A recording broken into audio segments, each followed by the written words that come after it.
ఈరోజు wisdom tip, how not to worry. మనం ఒక పర్టికులర్ సిచ్యుయేషన్ ఊహించుకొని దానికి వర్స్ట్ పాసిబుల్ అవుట్కమ్ వస్తుందని అనుకోవడమే వర్రీ అనమాట. ఇప్పుడు ఒక స్టూడెంట్ ఉన్నాడు అనుకోండి, ఎగ్జామ్ రిజల్ట్ ఫెయిల్ అయిపోతానేమో అనుకొని ముందర రోజు సూసైడ్ చేసుకుంటారు కొంతమంది స్టూడెంట్స్. అలాగే ఒక ఫ్యామిలీ అప్పుల బాధలో ఉందనుకోండి, అయ్యో రేపు వచ్చి వాళ్ళు ఏం గొడవ చేస్తారో, ఎందుకు చుట్టుపక్కల వాళ్ళందరి ముందర అవమానం అయిపోతుంది, it is better to die అని చెప్పేసి కొంతమంది సూసైడ్ చేసుకుంటూ ఉంటారు ఫ్యామిలీస్. అక్కడ ఏమవుతుంది, అక్కడ ఏం జరుగుతుంది అంటే వర్రీ అనమాట, బాధపడటం. దాని మూలన ఏమైపోతుందంటే మనకి నెగిటివ్ ఎమోషన్స్ డెవలప్ అయిపోతాయి. ఆ నెగిటివ్ ఎమోషన్స్ డెవలప్ అయిపోయి మనకు ఒకలాంటి ఫియరు, యాంగ్జైటీ, వర్రీ ఇవన్నీ పెరిగిపోతాయి అన్నమాట. పెరిగిపోయి మన మైండ్ వీకెన్ అయిపోతుంది, బాడీ వీకెన్ అయిపోతుంది. మనం రాంగ్ డెసిషన్స్ తీసుకోవడానికి మనల్ని ప్రోద్బలం చేస్తుంది.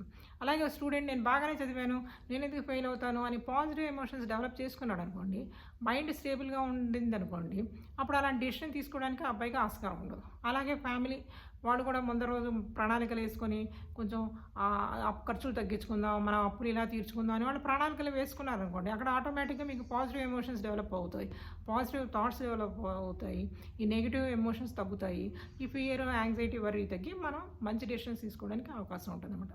అందుకని మనం ఎప్పుడు కూడాను మన మైండ్ని పీస్ఫుల్గా ఉంచుకోవాలి, నెగిటివ్ థాట్స్ని తగ్గించుకోవాలి, పాజిటివ్ థాట్స్ని పెంచుకోవాలి. అలాగే మనం రైట్ ఏంటి, రాంగ్ ఏంటి అని కూడా ఆలోచించాలి. ప్రతి సిచ్యుయేషన్ని మనం ఎందుకు ఈ డెసిషన్ తీసుకుంటున్నాం అని, ఇది రాంగ్ అనేది ఆలోచించుకోవాలి.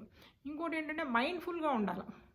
ఆ సిచ్యుయేషన్లో మనం ప్రజెంట్ అయి ఉండాలి, మన మైండ్ ఆ సిచ్యుయేషన్ మీద ఫోకస్ పెట్టి ఉండాలి.